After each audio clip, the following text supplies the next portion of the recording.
Name Prem Shankar कर देखा, और अविचल हृदय भगति कय रेखा। शंकर जी के कठोर नियम और प्रेम और हृदय में प्रभु की भक्ति को देख करके तो प्रगटे राम कृतज्ञ कृपाला, और रूपशील निधि तेज विशाला। भोले बाबा के सामने प्रभु श्री राम प्रकट होते हैं। वह सुंदरता के रूप, सुंदरता के सागर, विशाल तेज वाले, नाना प्रकार से शंकर जी की सराहना करते हैं कि हे महादेव, आपके अतिरिक्त जो है इस प्रकार के पन को कौन निर्वाह कर सकता है। और नाना प्रकार से समझा करके कहे कि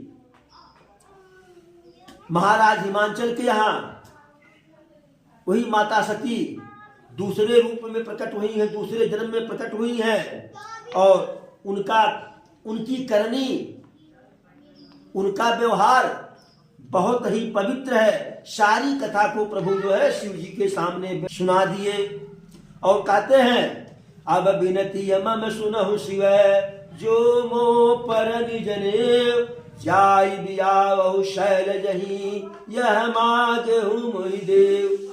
कहे हे शंकर जी, हे भोले बाबा, हे महादेव, अब मेरी विनती सुनिए।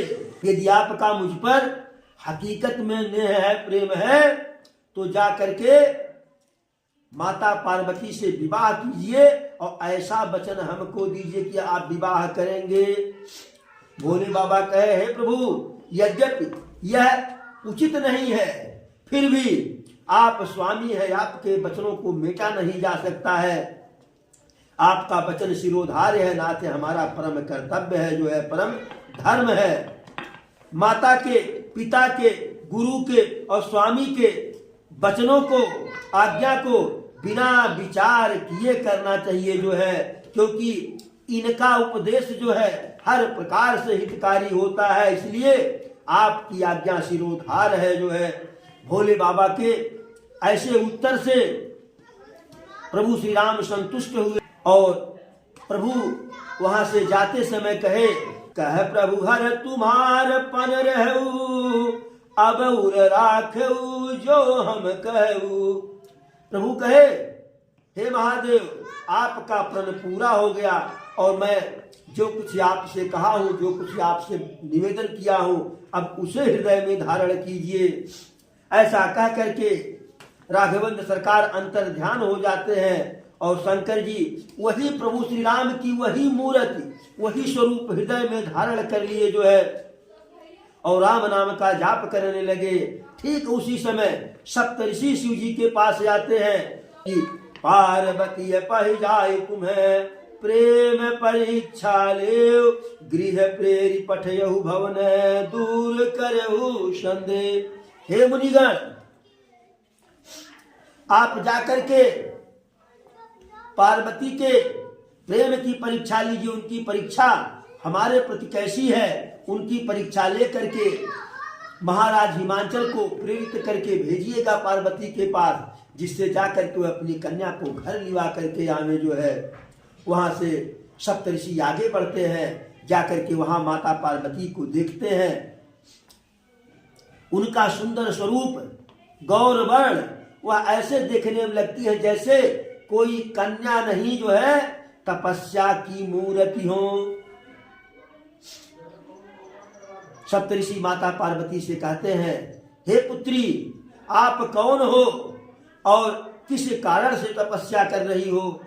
माता सती कहती है, मैं अपनी बात आप लोगों से कैसे कहूं, सुन करके आप लोग हमारी हंसी उड़ाएंगे, मजाक करेंगे, हमें मूर्ख समझेंगे।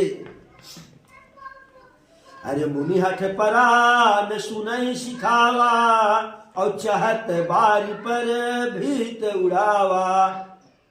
हमने नारद जी के वचन को सत्य मान करके, उनके उपदेश को सुन करके, उनके उपदेश को मान करके जल पर दीवार उठाना चाह रही हूँ। हम जल पर दीवार उठाना चाह रहे हैं और बिना पंख के उड़ना भी चाह रहे हैं। हे मुनिगण, हमारे अविवेक को, हमारी मूर्खता को तो देखिए। चाहिए सदा शिव ही भर तारा, मैं सदा के लिए शिव जी को अपने पति के रूप में चाहती हूं। माता पार्वती के ऐसे वचन को सुन करके